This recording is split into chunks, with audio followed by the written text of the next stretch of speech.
Social media went mental today with progressive lefties calling CPAC a bunch of racists and misogynists.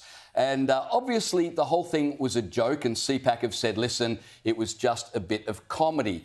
Was it wrong? No, it was a joke. Should CPAC apologise? Of course not. It was a joke. But Caleb and Liz, I'm keen to get your thoughts. Was it wise?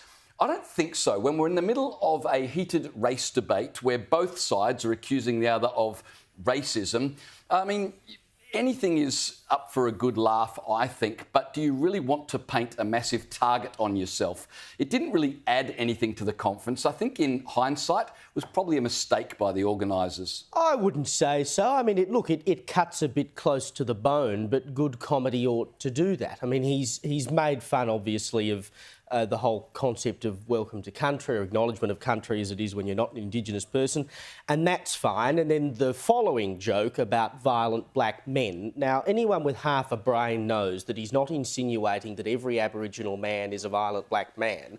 What he's pointing out is the insane rates of domestic violence going on in Aboriginal communities. I mean, Aboriginal women are 34 times more likely to be hospitalised with domestic violence-related injuries than anyone else in this country.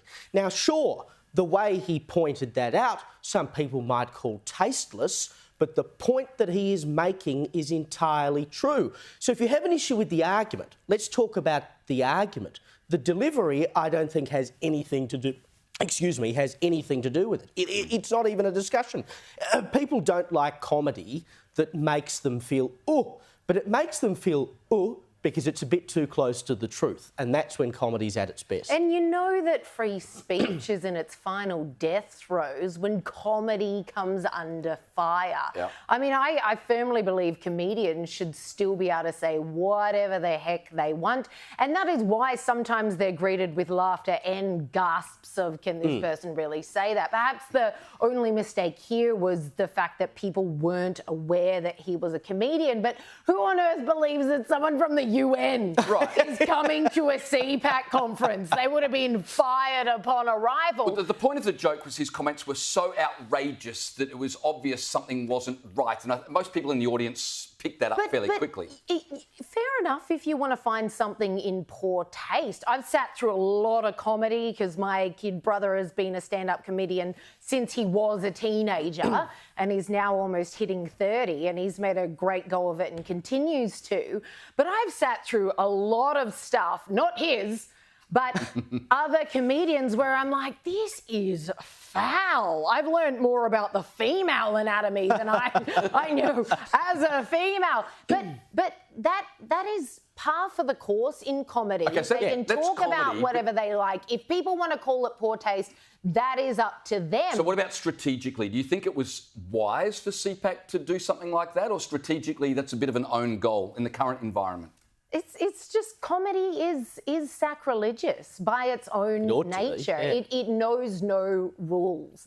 And if you can't get away with that at a CPAC conference, then the Conservatives have turned into everything we despise. I remember a few years ago, Jock Zonfrillo, who used to be a judge on MasterChef and had restaurants in Adelaide, he's now dead. About 5 years ago, I think it was, he won the Advertiser Food Awards when I was working at the Advertiser in Adelaide. And it was held in the Advertiser building. We had a function centre on top of the building, and the MC for the night, Amanda Blair, opened the night by saying, I'd like to acknowledge the traditional owners of the lands on which we meet tonight, the Murdoch family. And it brought the house down because it was a funny joke, right? Yeah. Zonfrillo wasn't there. He won the top gong on the night, but obviously sent some staff. He then complained the next day, after winning the top award, that this joke was made. Did he give his award back, though? It was a funny joke. Was he so affronted Of course that he didn't give it back. But are we really at the point now where we can't lambast or even just have a funny joke about something because, it's a sacred cow, we can't touch it? The point of comedy is that you're meant to be able to touch those sacred cows because it's the only vehicle by which you can do it. You can't just come out and say these things, but when you couch them in a joke, it gives you artistic licence to do it. And if we lose that, you may as well give up on comedy altogether. And to every joke, there is an element of truth. That's the whole point of comedy. Exactly. You don't have to like the point, but it's there.